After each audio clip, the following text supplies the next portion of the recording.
Parvo. So I've got some videos specifically about details on how you diagnose and treat Parvo. And if you put the word Parvo as a search under my channel, you'll find those videos. It's a two-part series. But the reason I want to talk about this is because there's kind of been an uptick in Parvo, and also just here recently on the news we've been hearing about 50 to 100 dogs that have died up in northern Michigan that have had Parvo-like symptoms, though have not tested positive for Parvo, and that quite possibly this is another strain of Parvo that's showing up. So let's just talk a little bit about Parvo and why it's so important that you really stay on top of this. So Parvo is a disease, is a virus that is infectious for dogs, not for humans. So if your dog gets Parvo, you're not going to get it from that dog. But it is very, very contagious. Since it's a virus, you can't take anything after the fact to fix Parvo. You have to treat the symptoms. So how do you test for it? And what are the symptoms? How do you test for it? So the first thing is that the test, we sell a test. It's called a SNAP test. You can buy it from my Breeder Supply. It's a little cassette, and it comes in a little vial of buffer solution and a little stirrer. And what you do is you take some of the poop from the dog, put it into the little vial, mix it around a little bit. It's got a little pipette that comes with it. Take a few drops, like 3 drops of that kind of slurry that you've made up, put it into the little window on the cassette, wait 5 minutes. If you get 2 lines, the dog's got Parvo. It's a very sensitive test. Apparently not working for those dogs in Michigan, but though presumably they do actually have Parvo.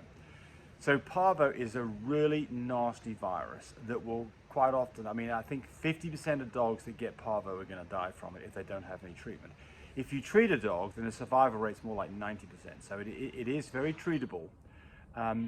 So let's talk first off what you should be doing. First off, you should be vaccinating your dogs. If your dogs are not vaccinated, then especially if they go out and about, go to dog parks, those kind of places, then they have a much more possibility of being exposed to Parvo and getting it. And by the way, one of the places that I have caught, not me personally, but my dogs have caught Parvo has been in the vet's office. So guess where the sick dogs go? They go to the vet. And so one of the things that when my dogs have suffered from Parvo actually twice over the last 20 years. Both times I've treated myself. And the philosophy behind this was, I thought that it was really unfair to take those dogs to the vet because it's a very infectious disease. It can stay indoors for well over a month. It can stay outdoors for up to a year in the environment. So, if you take your sick dog with Parvo to the vet, you're actually potentially exposing other dogs to Parvo, especially the ones that haven't been vaccinated. So remember, your puppies, they don't have immunity to Parvo until they've had a course of shots. And typically those shots start at 6 weeks, 6, 9, 12 weeks. And even then, they probably don't have full immunity to Parvo until they're 6 months or maybe older. So the first takeaway on this is limit your exposure of your dogs to other dogs and places that Parvo might be present. The second thing is be aware of what the symptoms of Parvo is, so that if it is, you can quarantine that dog. And by the way, any new dog, older or younger, that you bring in should be quarantined for 2 weeks before it's exposed to general population, because you never know what it might have picked up before it left or while it was in transit to you. Parvo takes 2 to 3 days to show itself.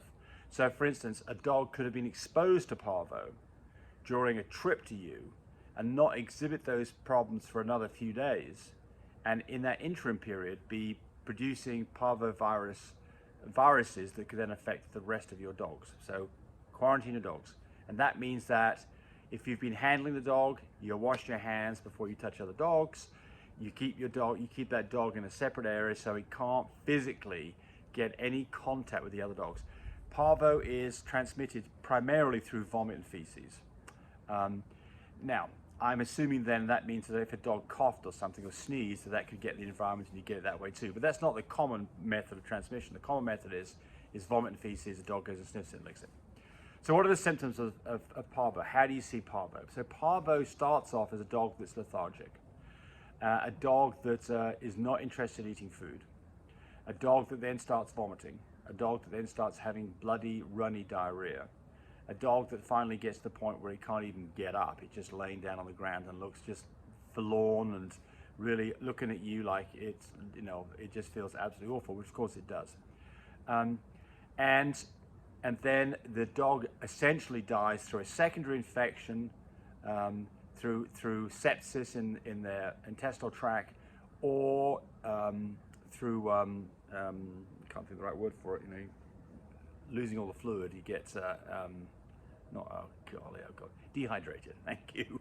Get dehydrated. So what's the treatment? So the treatment is well, the first thing is, again, get your dogs vaccinated. If a dog has got parvo, vaccinating the dog's not going to do any good. So it's not going to fix that problem. And then will the current vaccines work against potentially this new stream up in Michigan? Probably, but who knows? We don't even know that's the case yet. I mean, that'll all come out over the course of the next few months. All right, so what do you do if you think your dog's got parvo? First off, quarantine the dog. Separate that dog. It is a different area of your house. Separate from all the dogs.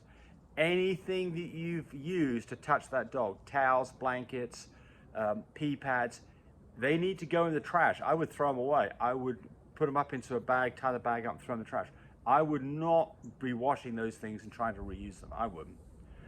And then so the next thing is do a snap test. Find out whether or not the dog actually has parvo. So do the snap test. If the dog has positive for parvo, then you know exactly what's going on. Until you've got that done, you should assume the dog does have parvo.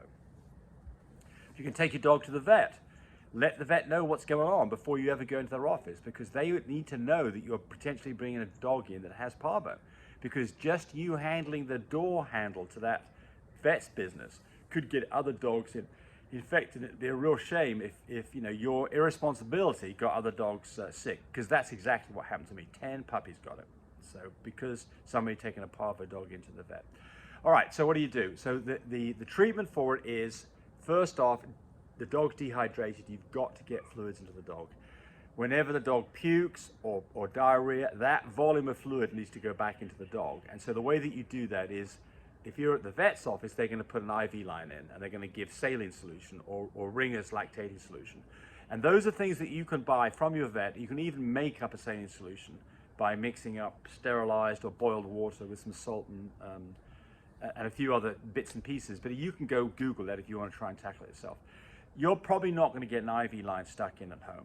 You could, but unless you've done it before, you're probably not going to be successful at that. But what you can do is you can inject in the back of the fold of skin above the neck, like you're giving a vaccine shot. You can go what's called subcutaneous, under the skin, inject 10 cc's, depending on the size of the dog, 20 cc's of saline solution directly under the skin, and it'll tense up like it's a big old Quasimodo hump there.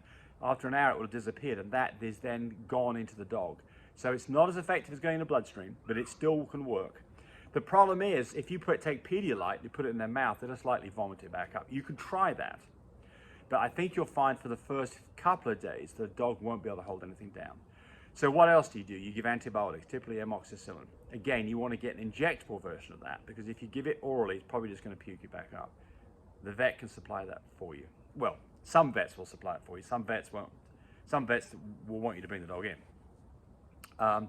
You can give them Pepto-Bismol to quieten their tummy down. You'd think you'd want to give an anti-diarrhea, but you don't, because you want the dog to slough all this stuff out. You don't want this stuff being held in the dog. You actually want the dog to be getting rid of it through diarrhea. But their stomach feels awful. That's why they're puking.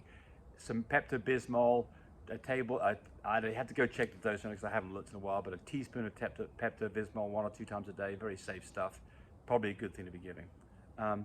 So what's the course of this? So typically this is going to take 2 or 3 days for the symptoms to show up. The dog gets progressively worse over the next 2 or 3 days.